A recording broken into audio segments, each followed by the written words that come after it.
Matrimonio in giallo, giallo come il mistero. Certo i sogni sono desideri e chissà, forse, quello dell'anno si realizzerà in Veneto. Diciamo la verità, l'aristocrazia c'è ed è quella dei personaggi famosi. In Italia Belen Rodriguez è una feudataria della televisione. Il suo matrimonio quindi è roba da strilloni e da paparazzi, una manna per il mondo del gossip, un titolo di quelli che finiscono sulle riviste patinate di tutte le parrucchiere italiane. Ebbene, questa potrebbe essere la camminata della sposa VIP.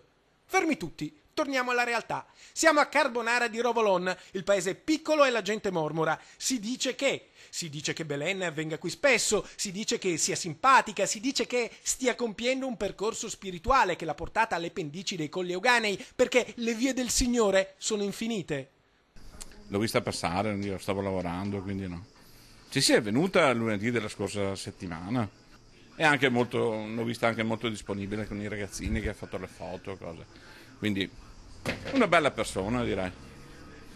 Bella e simpatica, sì, l'identikit corrisponde decisamente. E allora, se fosse tutto vero? Se Belen si volesse sposare con Stefano De Martino il giorno del suo compleanno, il 20 settembre, a Carbonara di Rovolon, d'altra parte è proprio qui che avrebbe ricevuto i sacramenti della comunione e della cresima, indispensabili per accedere al matrimonio.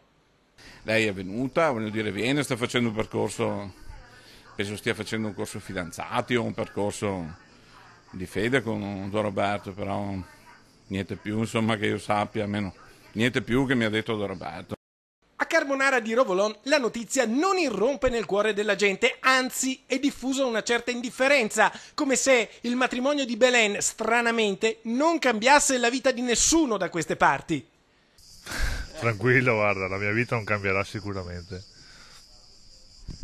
Non ho nessuna emozione da, da condividere. Sono contento per lei, tanti auguri. Felice della notizia ovviamente il sindaco di Rovolon, è comprensibile. Se Belen si sposasse qui sarebbe un bello spot per il centro collinare euganeo. Qualcosa tipo: ami i misteri del gossip? Fai un matrimonio in giallo come Belen, sposati qui da noi e fino alla fine nessuno saprà se è vero.